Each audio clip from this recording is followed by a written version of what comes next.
penjelasan hakikat ridha dan terupanya pada sesuatu yang menyalahi hawa nafsu. Penjelasan tentang apa yang dimaksud dikehendaki dengan ridha.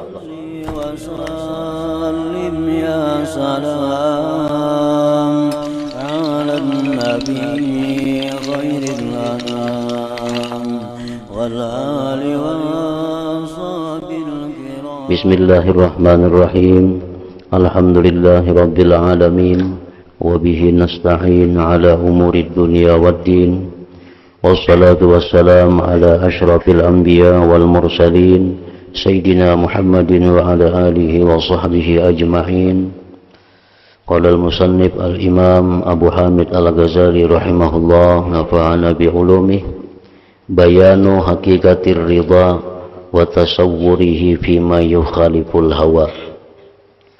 I'lam anna man qala laysa fima yukhaliful hawa wa anwa'il bala illa sabru fa amma ar-ridha fala yutasawwar fa innama ata min nahiyati inkaril mahabbah fa amma idza sabata tasawwurul hubbi lillahi ta'ala wa istighraqul hammi bihi fala yakhfa anna al-hubba yurithu ar-ridha bi af'alil habib wa yakunu dhalika min wajhain ahaduhuma an yabtul al-ihsasu bil alami hatta yajri alaihi al-mu'limu wa la yahissu wa tusibuhu jarahah wa la yudriku alamaha wa misalur rajulil muharib fa innahu fi hali ghadabihi aw fi hali khawfihi qad tusibuhu jarahah wa huwa la yahissu biha hatta idza ra'a ad-dam istadalla bi 'adal jarahah balil ladzi yagdu fi syughlin qarib kat tusibu syauqah fi qadamihi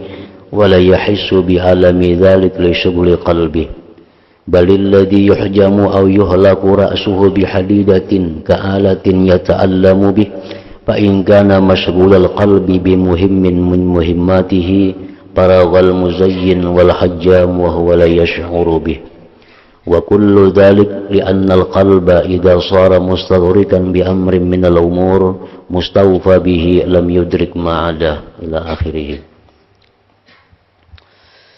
Makna kalam Imam Al-Ghazali rahimahullah wa nafa'ana bi'ulumih, penjelasan hakikat ridha dan terupanya pada sesuatu yang menyalahi hawa nafsu. Penjelasan tentang apa yang dimaksud dikehendaki dengan ridha dan bahwa ridha itu terupa pada sesuatu yang tidak sesuai dengan hawa nafsu. Ketahuilah bahwasanya orang yang mengatakan tidak adalah pada apa yang menyalahi hawa nafsu dan berbagai macam bala melainkan sabar, adapun ridha maka tidak bisa terupa. Itu ada mazhab, ada golongan yang berpendapat bahwa ridha itu tidak akan ada kecuali pada hal-hal yang sesuai dengan nafsu. Adapun hal-hal yang tidak sesuai dengan nafsu seperti bala, itu yang ada hanya sabar, tidak ada ridha. Nah, ada pendapat satu kelompok dari golongan umat Islam yang menyatakan demikian. Orang yang kena bala itu kada bisa ridha, itu cukup sabar. Ridha itu letaknya sesuatu yang sesuai dengan hawa nafsu, sesuai dengan keinginan. Nah, itu bisa ridha. Kalau kada sesuai lawan keinginan, itu ada sabar, tidak ada ridha. Nah, ada pendapat demikian. Maka hanya saja itu pendapat tadi datang dari sisi mengingkari cinta. Pendapat yang demikian tadi pendapat orang yang mengingkari adanya cinta kepada Allah.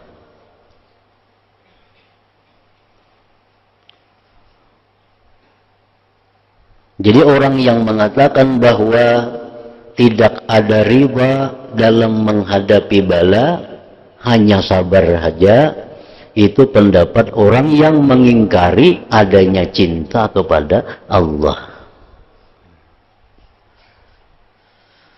Maka apabila ia menetapkan terupanya cinta kepada Allah Ta'ala dan tenggelamnya keinginan dengannya Allah, maka tidaklah tersembunyi bahwa cinta itu menimbulkan riba dengan segala perbuatan orang yang dicintai. Nah, apabila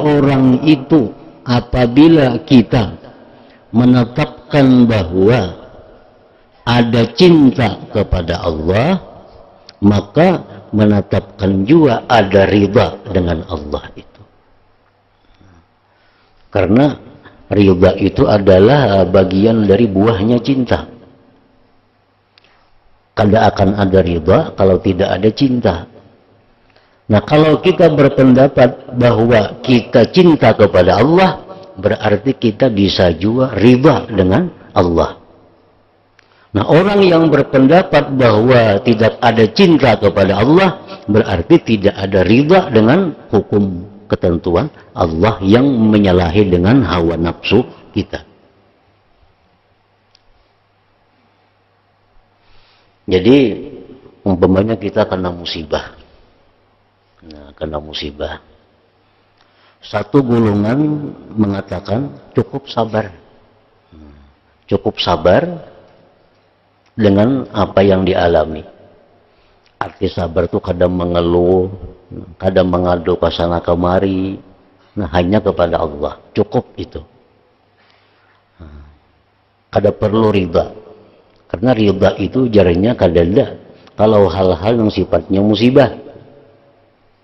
Nah, adapun pendapat yang dipakai oleh Imam Ghazali ini, riba itu ada walaupun di dalam musibah. Nah, jadi dalam hal menghadapi musibah itu bukan hanya sabar yang diperlukan, tetapi pula riba pun mesti ada. Dan riba kepada sesuatu itu ada apabila sebelumnya ada cinta kepada sesuatu itu. Dan adalah yang demikian itu dari dua jalan, dua segi. Satu, hilangnya rasa kepedihan.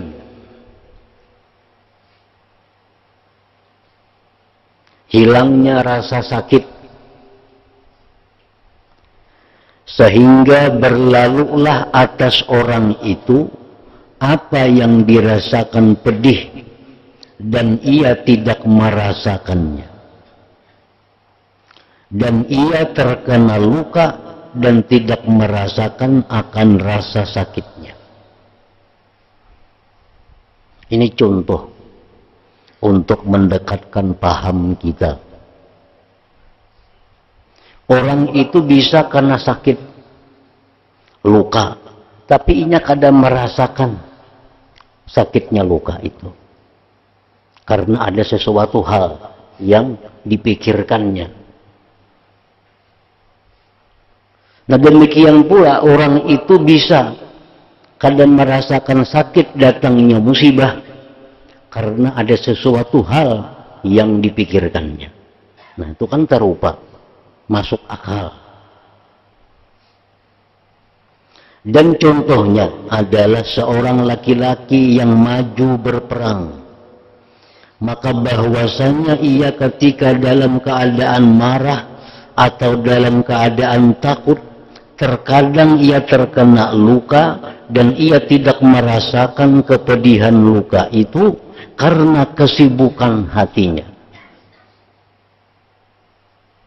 Kita misalnya disasahi orang gila, lawan parang, disasahinya buka kita, rawatan buka terjojak papaci, kita kan merasa lagi.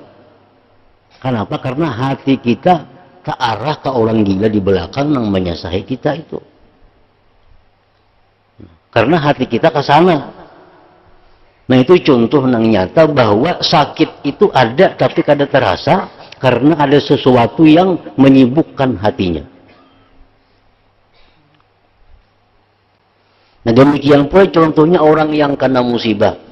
Kadang-kadang orang ini kadang merasa sakit dengan musibah itu karena hatinya orang ini bisa memandang kepada pahala yang disediakan Allah baginya. Ini kadang merasa sakit karena dipandangnya hatinya adalah dipandang hatinya pahala yang diberikan Allah kepadanya atas musibah itu. Bahkan orang yang berbekam atau orang yang mencukur rambutnya dengan pisau yang tumpul, yang ia merasa pedih dengan yang demikian. Maka jika hatinya disibukkan dengan suatu kepentingan dari kepentingan-kepentingannya, niscaya selesailah orang yang mencukur dan orang yang membekam sedang ia tidak merasakannya.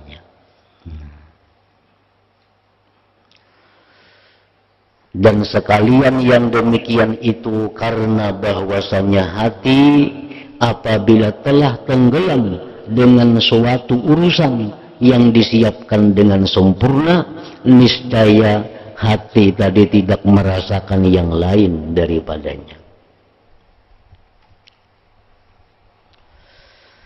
Maka seperti demikian juga halnya orang yang rindu, yang tenggelam keinginannya dengan menyaksikan orang yang dirindukannya atau dengan mencintainya. Terkadang menimpa kepadanya apa yang dirasakannya pedih atau menyusahkan kepadanya. Jikalau tidak ada orang yang dirindukannya. Kemudian ia tidak memperdapati kesusahan dan kepedihan karena melampaunya ia dikuasai oleh cinta pada hatinya. Orang yang bersangatan mencintai sesuatu. Orang yang bersangatan merindukan sesuatu. Nah, hatinya dikuasai oleh itu. Sehingga apapun rintangan yang dihadapinya terasa mudah baginya. Andai kata kadang yang dirindukannya, niscaya itu merupakan sesuatu yang sangat menyakitkan. Nah, itu bisa kita saksikan dengan mata kepala kita. Kejadian-kejadian. Ada orang yang sangat mencintai sesuatu. Sehingga dia berani melakukan hal apapun yang membahayakan dirinya, yang menyusahkan dirinya. Dan itu kada terasa olehnya karena hatinya disibukkan orang yang dicintainya itu atau yang dirindukannya itu. Maka bagaimana apabila yang menimpa kepada itu dari kekasihnya? Jadi kesibukan hati dengan cinta dan rindu adalah termasuk kesibukan yang besar.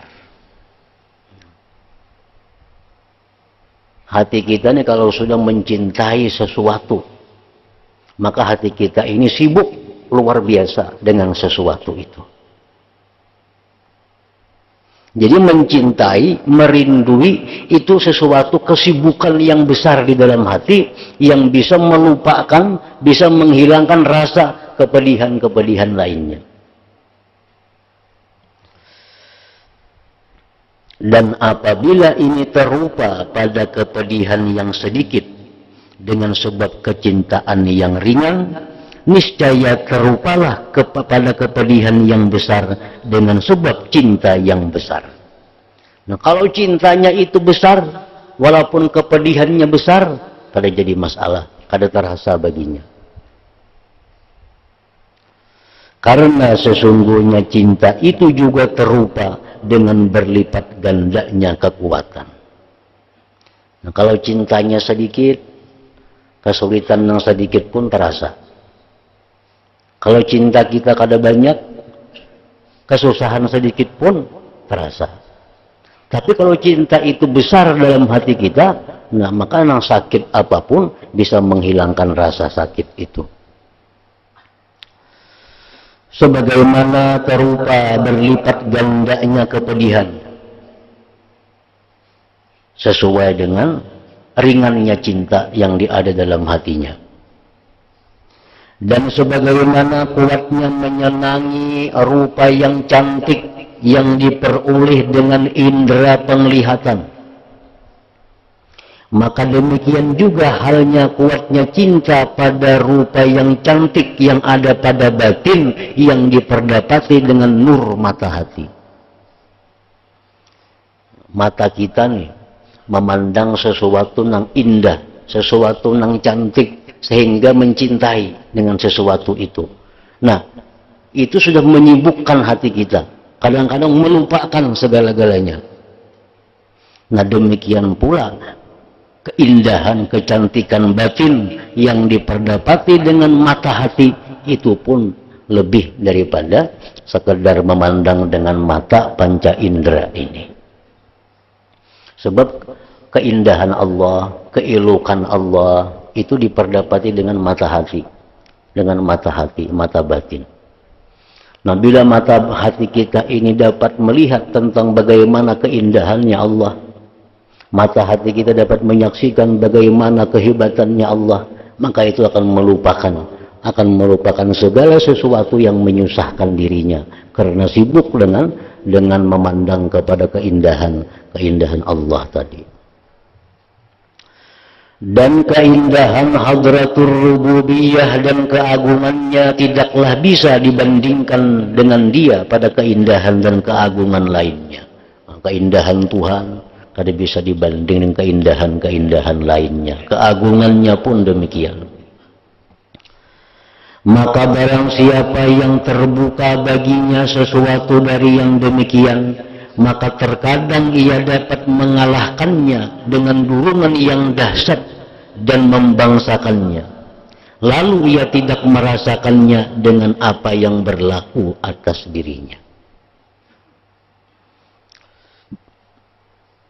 Telah diriwayatkan bahwa istri Fathul Musili jatuh, lalu terputuslah kukunya.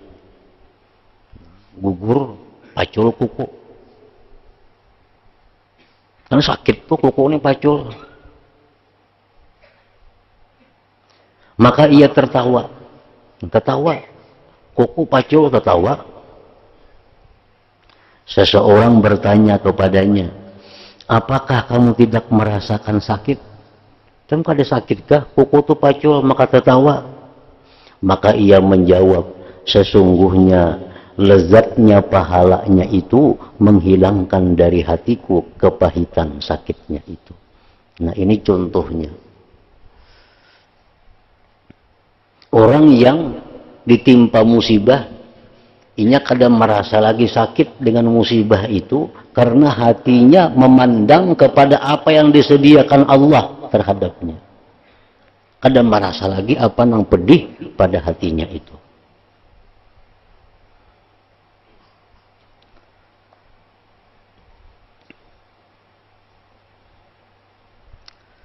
Adalah Sahal rahimahullahu ta'ala berpenyakit, sakit-sakitan, yang mana orang lain mengobati daripada penyakit itu, dan ia tidak mengobati dirinya sendiri.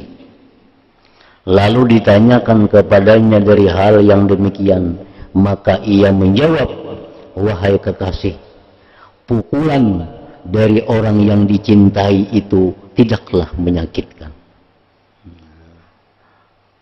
Pukulan dari orang yang dicintai itu tidaklah menyakitkan. Artinya sakit-sakit cuma hilang sakitnya itu oleh karena itu dari orang yang dicintai.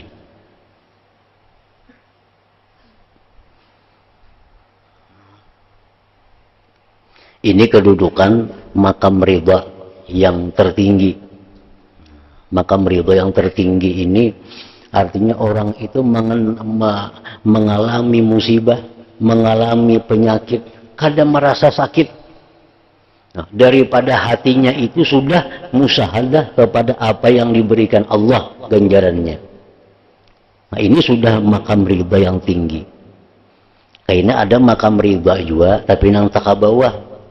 Sakit-sakit, cuma hati kada apa-apa.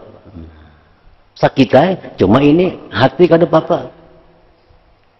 Sakitnya padihan, tapi hati senang, hati kada ada marah, hati kada ada apa. Nah, ini makam ridha juga, tapi di bawah daripada makam yang demikian. Ini kada merasa sakit sama sekali. Nah, kayak tadi kan pacul kuku, lepas kuku tatawa, kada sakit tapi ya, kada merasa sakit. Kenapa? Karena keasikan memandang pahala yang diberikan Allah. Nah, ini luar biasa makam ridhanya. Ada orang yang demikian sakit, tapi kada apa-apa. Ini Tuhan sayang lawan aku. Nah, ada juga karena kayak itu ridha juga ngarannya. Merasa sakit tapi hati kada. Nah, itu.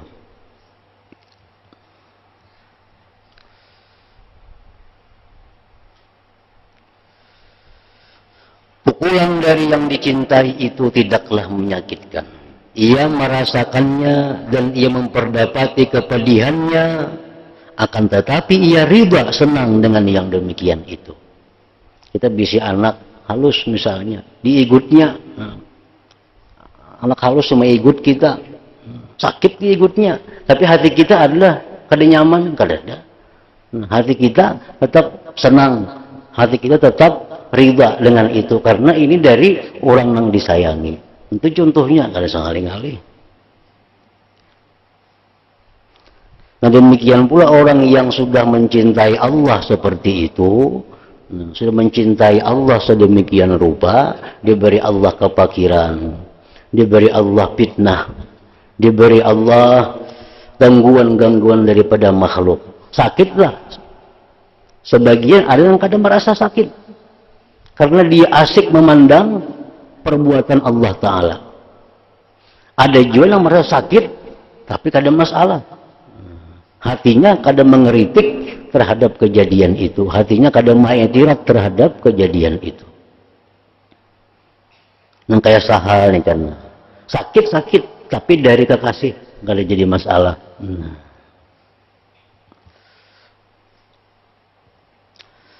Dengan yang demikian bahkan ia senang dan berkehendak untuk yang demikian, yaitu dengan akalnya, sekalipun ia benci dengan tabiatnya. Seperti orang yang meminta dari tukang bekam untuk mau membekamnya, sehingga sesungguhnya ia merasakan kepedihan dengan pembekaman itu. Kan diturih, nah kepala lawan lading sakit tuh. Tetapi yang dipandangnya itu sihatnya itu. Orang yang membekam itu sakit, tapi yang dipandangnya adalah sihat. Lalu kayak apapun sakitnya bakam, kada jadi masalah. Yang tukang bakam sarik lah, kada ada saat bahkan diberi duit.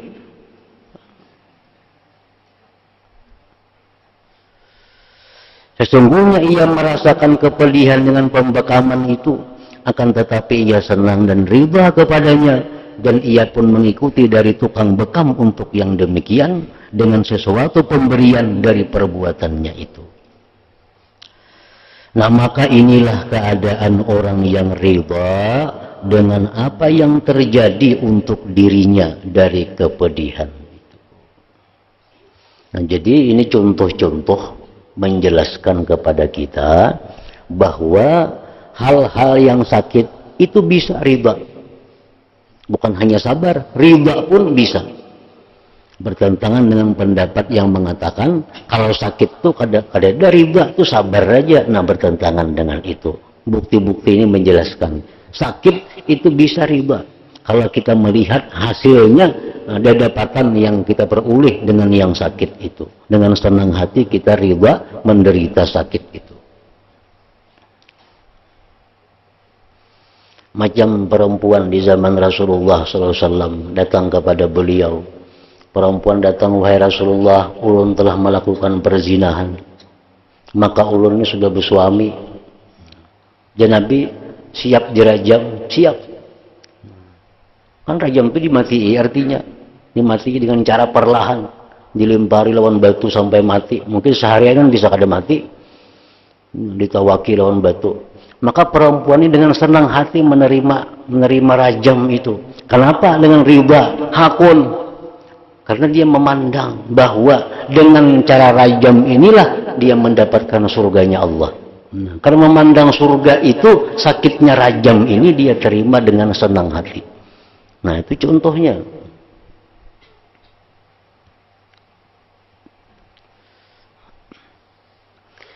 Seperti demikian juga setiap orang yang bermusafir untuk mencari keuntungan. Ia memperdapati kesulitan perjalanan, akan tetapi kesenangannya pada hasil perjalanan itu menghilangkan akan payahnya perjalanan dan menjadikannya riba dengan kesulitan itu. Ini contohnya orang musafir berusaha susah payah mencari duit nih.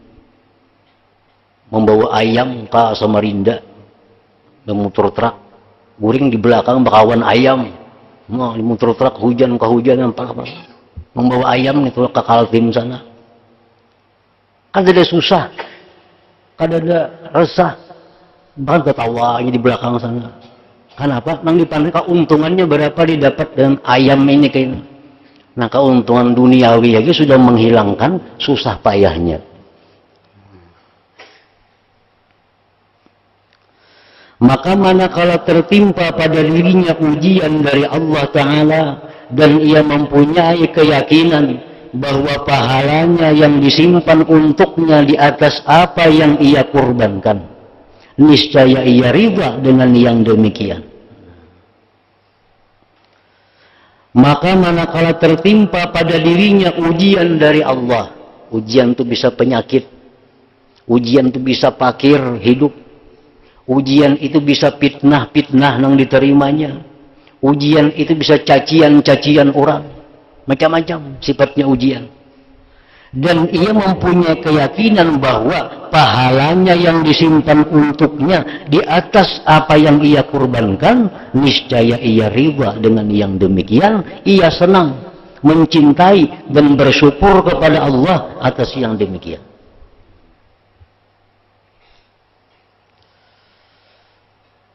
Kita diuji oleh Allah. Kita sudah tahu, oh ini Allah mau uji aku, hendak menaikkan pangkatku. Kada susah kita. Kita kada susah. Apapun ujian yang datang kepada kita. Tapi kita tahu, oh ini Allah hendak menaikkan pangkatku. Maka kita kada akan sedih, kada akan risau menanggapi apapun cobaan yang datang. Asal kita punya keyakinan bahwa ini adalah ujian dari Allah yang akan meninggikan derajat kita di sisinya. Kada perlu kita menyariki orang, kada perlu kita meniwas orang, kada perlu. Setiap ujian yang datang kepada kita itu berakibat ketinggian martabat kita. Asal kita ridha menghadapi ujian itu.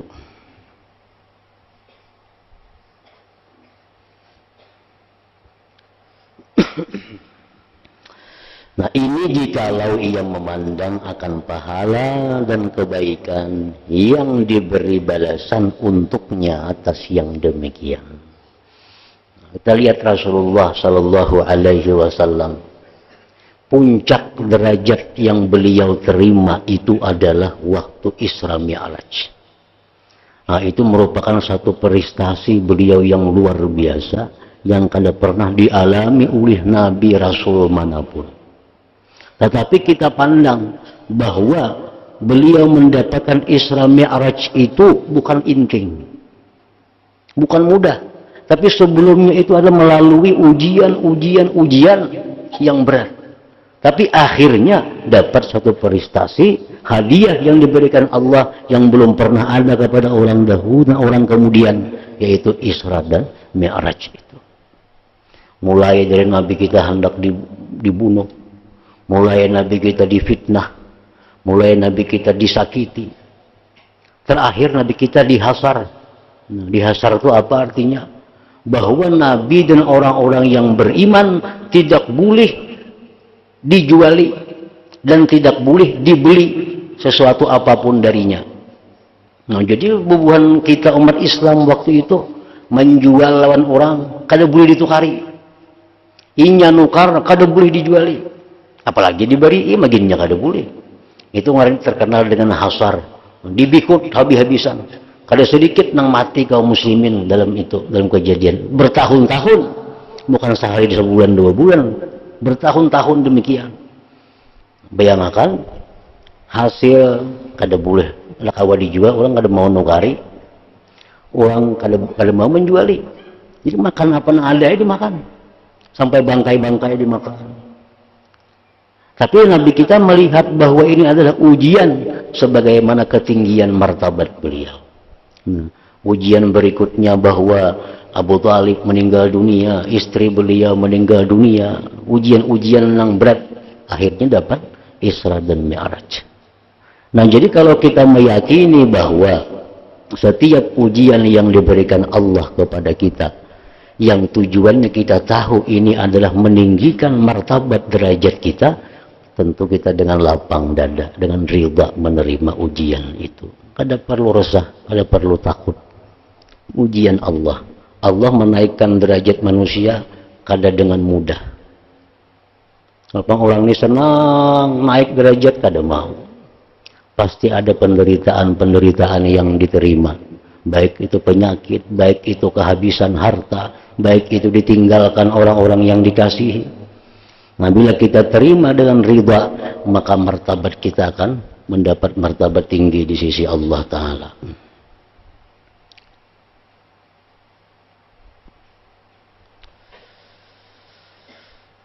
Dan tidak karena maksud yang lain di belakangnya, maka adalah kehendak dan keridhaan orang yang dicintai itu menjadi dicintai dan dicari baginya.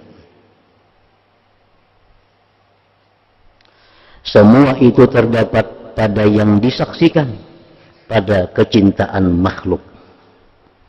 Sungguh orang-orang yang menyifatkannya, mereka telah menjelaskannya dalam syair dan nasarnya, dan tidak ada makna baginya kecuali memandang keindahan rupa yang zahir dengan penglihatan mata kepala. Nah, ada sedikit orang-orang yang rela sakit hanya untuk mencapai kesenangan-kesenangan zahir. Ada sedikit manusia yang rela menerima kesusahan, menerima kepedihan, menerima kesengsaraan hanya untuk mendapat pangkat-pangkat yang zahir, pemberian-pemberian yang zahir. Nah, kita lihat tentara tuh mulai sininya ke banjir berjalan, disuruh mahampin rangsil saling beretan. Bila ada gut disuruh masuk ke dalam gut oleh komandan, komandannya bermotor, nah anak buahnya. Tapi dengan semangat tentara ini masuk ke dalam gut, ke dalam sungai, membawa beban yang berat. Mereka kada sakit, dan mereka kada gelisah. Mereka senang. Kenapa? Karena yang dilihatnya adalah kenaikan pangkat sesudah ini. Padahal itu pangkat yang zahir, pangkat yang dilihat dengan mata kepala yang zahir. Maka jika ia memandang kepada keelukan, maka tidak adalah keelukan itu melainkan kulit, daging dan darah yang dipenuhi dengan kotoran dan kejijikan. Permulaannya dari air mani yang kotor dan kesudahannya adalah bangkai yang menjijikkan, dan ia di antara yang demikian itu membawa kotoran. Dan jikalau ia memandang kepada yang memperdapati keindahan itu, maka adalah mata yang hina, yang banyak bersalah pada apa yang dilihatnya. Maka ia melihat yang kecil itu besar, dan yang besar itu kecil, yang jauh itu dekat, dan yang jelek itu elok.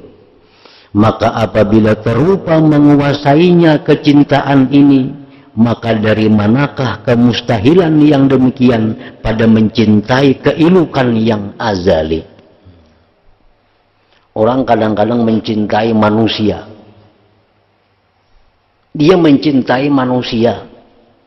Dia berani mengorbankan dirinya. kurban harta, kurban tenaga, kurban jiwa, hanya untuk mendapatkan kecintaan seorang manusia. Padahal manusia itu hanya kulit yang dalamnya ada darah dan berbagai macam kotoran. Nah, kalau itu bisa terjadi, maka dari manakah kemustahilan yang demikian pada mencintai keilukan yang azali, yang abadi, yang tiada kesudahan bagi kesempurnaannya, yang diperdapati dengan mata hati, yang tidak datang kepadanya kesalahan dan tidak dikelilingi oleh kematian. Bahkan mata hati itu kekal sesudah mati, yang hidup di sisi Allah, gembira dengan diberi rezeki oleh Allah Ta'ala, yang diambil faidah dengan kematian akan bertambahnya peringatan dan keterbukaan. Nah, maka ini adalah perkara yang jelas dari segi memandang dengan pandangan i'tibar. Maka untuk yang demikian itu telah disaksikan oleh apa yang telah wujud dan cerita-cerita hal ihwal orang-orang yang mencintai dan ucapan-ucapan mereka. Itu sudah kita lihat kejadian-kejadian, baik kejadian-kejadian yang sifatnya dunia, orang yang mati-matian hanya untuk mengejar dunia, kita lihat. Inya kadang menghiraukan tubuhnya sakit, inya kadang menghiraukan karena akan dipenjara, yang penting dapat duit. Nah kan, itu sudah menyatakan bahwa inya riba dengan yang sakit demi sesuatu yang dikejarnya. Ada yang mengejar duniawi. Nah, bila itu ada, maka kadang mustahil ada orang-orang yang riba dengan yang sakit untuk mengejar ketinggian martabat ukhrawi di akhirat lainnya. Itu sudah kadang mustahil. Artinya ada. Contoh-contoh sudah menunjukkan demikian. Bukti-bukti menampakkan demikian. Macam istrinya Fathul Musili tadi, begitu pacul kuku tertawa kalau merasa sakit karena asiknya memandang balasan yang disediakan Allah bagi musibah itu. Jadi dengan demikian maka jelaslah bahwa pendapat orang yang mengatakan tidak ada riba dalam hal musibah, cukup sabar, itu pendapat yang keliru.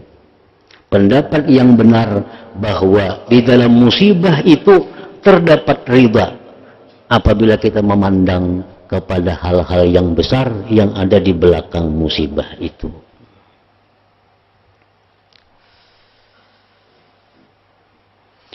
Syakik Al-Balkha berkata, barang siapa melihat pahala kesulitan, niscaya ia tidak ingin keluar dari kesulitan itu. Makanya orang yang sulit itu melihat pahala kayak apa, pahala sulit itu, niscaya dia ingin selalu sulit. Ingin selalu sulit. Dan di akhirat diceritakan bahwa begitu Allah memberikan pahala yang besar kepada orang-orang yang kena musibah, yang mereka itu mendapat musibah, sabar dan ridha, diberi Allah pahala yang besar. Maka orang-orang yang hidupnya lapang di dunia ini menyesal. Jakanya aku dulu dalam dunia selalu karena musibah, nyaman kayak inya di akhirat itu. Orang-orang yang sakit-sakitan di dalam dunia dengan sabar dan ridha, di akhirat dia dapat ganjaran yang besar dari Allah. Orang-orang yang sihatnya menyesal sihat karena melihat banyaknya pahala ganjaran yang diberikan Allah kepada orang yang sakit itu. Orang-orang yang fakir miskin dalam dunia yang sabar dan ridha, begitu mereka di akhirat masuk surga dengan cepat. Orang-orang kaya itu di akhirat menyesal jadi kaya. Menyesal jadi kaya. Karena begitu sulitnya proses tanggung jawab kekayaan itu. Ini sudah diceritakan oleh Nabi SAW. Jadi orang-orang kaya ini dalam dunia mereka waktu yang singkat bersenang-senang, tapi di akhirat mereka menyesali jadi orang kaya, menyesal sugih. Kenapa? Karena orang-orang miskin, fakir begitu cepat dimasukkan Allah ke dalam surga karena kada banyak tanggung jawab yang diterimanya. Nah, orang kaya banyak masalah yang mesti diselesaikannya mengenai harta, di mana dapatnya, atau mana penggunaannya, macam-macam, sehingga memerlukan waktu yang lama. Nah, jadi riba terhadap apa yang diberikan Allah, susah, nyaman, nikmat, bala. Nah, riba itu terupa. Artinya ada.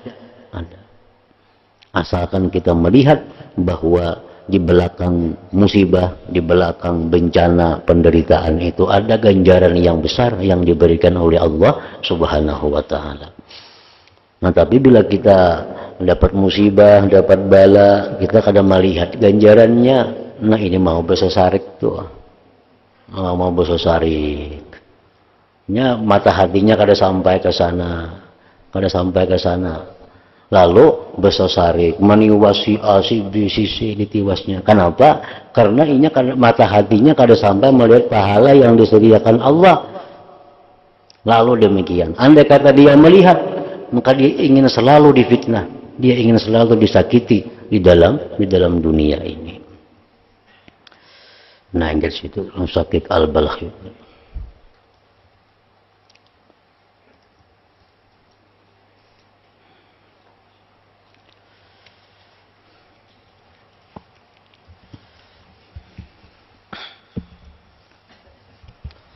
أفضل ذكر فاعلم أنه لا إله إلا الله محمد رسول الله لا إله إلا الله محمد رسول الله لا إله إلا الله محمد رسول الله لا إله إلا الله لا إله إلا الله لا إله إلا الله لا إله إلا الله لا إله إلا الله الله الله الله الله الله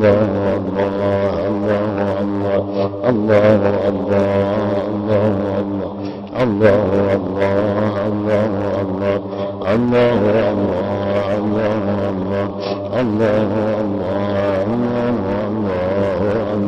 لا إله إلا الله محمد رسول الله لا إله إلا الله محمد رسول الله لا إله إلا الله محمد رسول الله لا إله إلا الله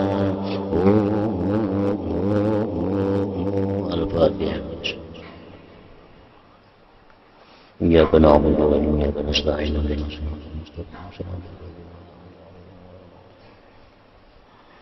فيا أيها الرجل من شفاعة صلوا عليه سلموا تسليما اللهم صل وسلم عليه